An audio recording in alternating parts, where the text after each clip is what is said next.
Татваран тогтмол төлж шударгаар ажиллаж байгаа компаниуд татваран огт төлдөггүй компаниудтай ижил үнэлэмжтэй байдаг нь зах зээлд шударга ус өрсөлдөөнийг бүрдүүлж байгаа асуудлаар бид сэдэв хөндөн мэдээ бэлтгэж байсан. Энэ удаа бид татваран идэвхтэй төлөгчдийг олон нийтэд танилцуулж, урамшуулахад иргэд байгууллагуудын ямар оролцоо байж болох талаар сурвалжиллаа. Татвараа шударга төлдөг хүмүүс аж ахуй нэгжүүдийн ачаар эмнэлэг, сургууль цэцэрлэг, батлан хамгаалах цэргийн байгууллагуудын үйл ажиллагаа хийвэн явдаг. Энэ энгийн үннийг харин бид тэр бүр сандаггүй. Бид нэгэн туршилтыг татварын ерөнхий газрын татвар төлөгчдөд үйлчлэх газар болон Баянзүрх дүүргийн татварын албатай хамтран хийлээ. Шилдэг татвар төлөгчөөр шалгарсан нэгэн компанийг сонгон тухайн компанид эмнэлгийн байгууллагаас талархал илэрхийлсэн самбарыг байрлуулж, иргэд үүнийг хэрхэн хүлээн авч байгаа сэтгэгдлийг нь хуваалцсан юм а. Зөвл мэдээлэл байна. Хамаалагч мэргэжлэгчид ямар компани бэ? Юу юм? Гэдэг бид нар ч гэсэн татвараа төлж байгаа. Ер нь ингээд татвар төлөгчдийн мөнгийг зөв найдвартай төлөөд одоо ард түмэндээ хүртээмжтэй л байвал бид бүхэнд одоо сайхан байна. Бага хэмжээний татвараа төлсөн улсууд нь урамшуултай байвал яасан.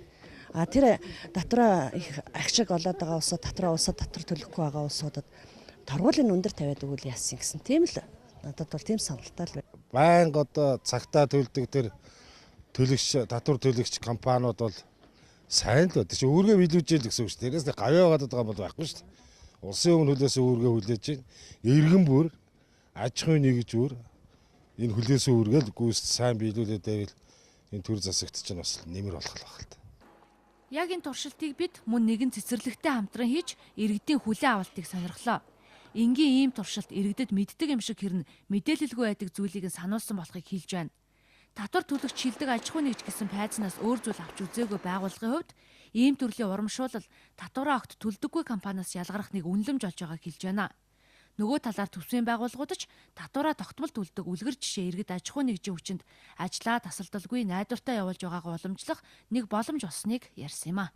Хүн урмаар одоо тэтгдэг гэдэг шиг одоо татвар төлөгч бид нар яг одоо анх удаа ингэж урам өгч байгаад баярлж байна. Бид бүхний төлсөн татвар сургууль цэцэрлэг гэх мэтлэн одоо төрийн байгууллагуудыг сангуужуулдаг.